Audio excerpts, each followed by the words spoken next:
தமிழ்நாடு மக்கள் தேசிய கட்சியின் தலைவர் திரு ஈஸ்வரன் அவர்கள். சார் வணக்கம். அதிமுக பாஜக கூட்டணி உறுதி செய்யப்பட்டிருக்கிறது. அமித்ஷா அறிவிப்பை வெளியிட்டிருக்கிறார். எப்படி பார்க்கிறீங்க?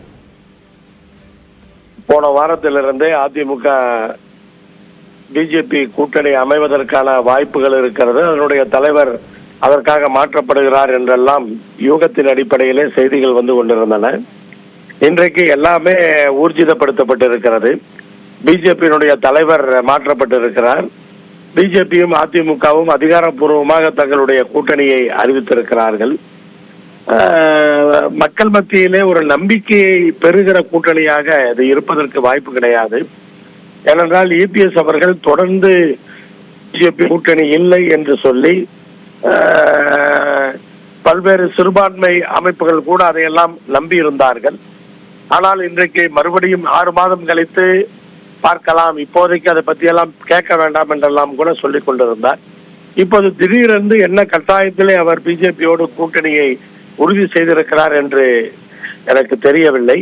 ஆனால் எது எப்படி இருந்தாலும் இன்றைக்கு மக்கள் மத்தியிலே ஆளுகின்ற திமுக தலைமையிலான எங்களுடைய கூட்டணி பல்வேறு நலத்திட்டங்களை இன்றைக்கு செய்து மக்கள் மத்தியிலே மிகப்பெரிய ஒரு சக்தியாக நாங்கள் உருவெடுத்திருக்கிறோம்.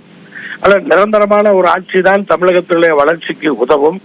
அவர்கள் சொல்லுகிற கூட்டாட்சி எல்லாம் தமிழகத்தினுடைய வளர்ச்சிக்கு உதவாது. அரசியல் கட்சிகளுக்கு வேண்டுமானால் உதவலாம், ஆனால் தமிழகத்தினுடைய வளர்ச்சிக்கு அது உதவாது. மக்கள் தெளிவாக இருப்பார்கள். அதனால ஒரு நிரந்தரமான ஒரு ஆட்சி வேண்டும் என்று சொன்னால் எங்களுடைய கூட்டணிக்கு வாக்களிப்பதற்கு தான் மக்கள் தயாராக இருப்பார்கள். ஆனால் இன்றைக்கு அமைத்திருக்கிற இந்த கூட்டணி என்ன எதிர்பார்ப்போடு அவர்கள் அமைத்திருக்கிறார்கள் என்று தெரியவில்லை. இனி போக போகத்தான் தெரியும். அவர்கள் 2 பேரும் கடந்த காலத்திலே ஒருவரை ஒருவர் மிக வன்மத்தோடு கூட ஒருவரை ஒருவர் விமர்சனம் செய்து கொண்டார்கள். ஆனால் இப்போது என்ன செய்வார்கள் என்று தெரியவில்லை. அது எந்த அளவுக்கு மக்கள் மத்தியிலே எடுபடும் என்று தெரியாது. இபிஎஸ் அவர்கள் மக்கள் மத்தியிலே கண்டிப்பாக இப்போது தன்னுடைய பேச்சுக்களிலே இவர் என்ன வேண்டுமானாலும் சொல்வார், எதை வேண்டுமானாலும் செய்வார் என்ற ஒரு நிலையை உருவாக்கி நம்பிக்கையை இழந்திருக்கிறார்.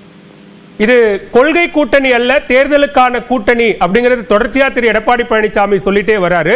26 சட்டமன்ற தேர்தலில் நிச்சயம் என்டிஏ கூட்டணி ஆட்சி அமைக்கும் அப்படிங்கிற நம்பிக்கையை திரு அமித்ஷா, திரு எடப்பாடி பழனிசாமி 2 பேரும் வெளிப்படுத்தியிருக்காங்க.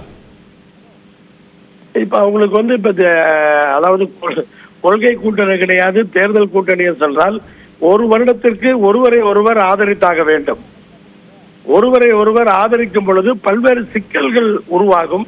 அது போக போகத்தான் தெரியும். 2 கட்சியில் இருக்கிற 2ஆம் கட்ட தலைவர்கள் பேசுவதற்கெல்லாம் அவரவர் பதில் சொல்லியாக வேண்டும். அதில் மக்கள் மத்தியிலே எந்த அளவுக்கு அது போகும் என்று தெரியாது. ஆனால் இன்றைக்கு இவ்வளவு தேர்தல் கூட்டணி என்றால் தேர்தல் நேரத்திலே போட்டிருக்க வேண்டும். ஒரு வருடத்திற்கு முன்பே போடுவதற்கு பெயர் தேர்தல் கூட்டணி அல்ல.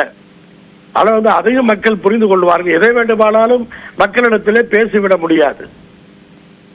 அதிமுக தமிழ்நாட்டில் என்டிஏ கூட்டணிக்கு தலைமை தாங்கும். ஏற்கனவே இடம்பெற்றிருக்கக்கூடிய கட்சிகள் இருக்கும். ஆனா அதே நேரத்தில் அதிமுகவினுடைய உள் விவகாரங்கள்ல நான் தலையிட மாட்டேன் அப்படின்னு திரு அமித்ஷா பேசியிருக்காரு. ஈஸ்வரன், எப்படி பார்க்கிறீங்க அதை?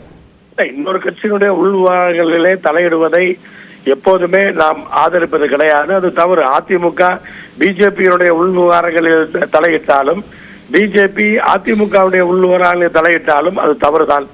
ஆனால் தலையிடுவது தவறு என்று 2 கட்சிகளுமே இவர்கள் அவர்களுடைய தலைவரை மாற்ற வேண்டும் என்று சொல்லுகிறார்கள்.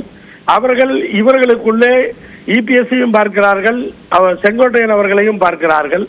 இப்படி பல்வேறு விஷயங்கள் அங்கே சென்று கொண்டிருக்கிறது. அவர்களுடைய ஒரு முக்கியமான கூட்டணியான பாட்டாளி மக்கள் கட்சி இப்போது என்ன பிரச்சனைகளை சந்தித்துக் கொண்டிருக்கிறது என்று மக்களுக்கெல்லாம் தெரியும்.